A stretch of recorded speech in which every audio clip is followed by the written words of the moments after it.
हिंगोली आणि नांदेड जिल्ह्याला आज सकाळी 9:15 वाजता भूकंपाचे तीव्र धक्के बसले। रिश्टर स्केलवर 4.7 इतकी या भूकंपाची तीव्रता नोंदवण्यात आली आहे। वसमत, कळमनुरी आणि हिंगोली शहरात जमीन हादरल्यामुळे नागरिक घाबरून घराबाहेर पडले। भूकंपाचा केंद्रबिंदू जमिनीखाली 10 किलोमीटर खोलीवर होता। सुदैवाने या घटनेमध्ये कुठलीही जीवितहानी झाली नाही असं वृत्त समोर आलंय। अचानक जमीन हादरल्यासारखा आवाज आला। संपूर्ण म्हणजे जसे ड्रिलिंग केल्यासारखं जाणवलं आणि घरातील फॅन, भांडे इत्यादी वस्तू हलल्या आणि आम्हाला अगोदर वाटलं कोणतरी ड्रिलिंग करते। नंतर सर्वत्र घराच्या बाहेर लोक आले आणि भूकंप झाल्याचं सर्व। आणि या अगोदर हिंगोलीत तशा प्रकारचा धक्का कधी इतक्या तीव्र स्वरूपाचा जाणवला नव्हता। हा पहिल्या वेळेस जाणवला।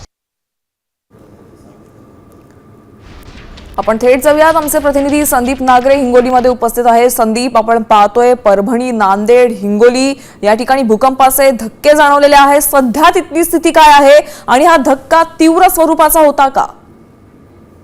नक्कीच आपण जर पाहिलं यापूर्वी देखील या तीनही जिल्ह्यांना भूकंपाचे हादरे वारंवार बसत होते। मात्र आज सकाळी जो भूकंपाचा धक्का जाणवलेला आहे तो धक्का इतका तीव्र होता की हिंगोली शहरातील नागरिक जे आहेत ते मोठ्या प्रमाणामध्ये घराच्या बाहेर आले।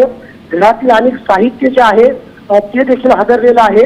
आता हिंगोलीचे जिल्हाधिकारी राहुल गुप्ता यांनी नागरिकांना काळजी घेण्याचं आवाहन केलेलं आहे।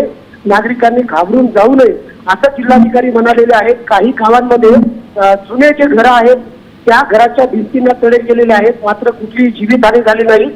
सध्या मात्र नागरिक जे आहेत ते भयभीत झालेले आहेत। यांनी नक्कीच संदीप, धन्यवाद या सविस्तर आढाव्यासाठी। तर आपण पाहतोय परभणी, नांदेड आणि हिंगोलीमध्ये भूकंपाचे धक्के जाणवलेले आहेत।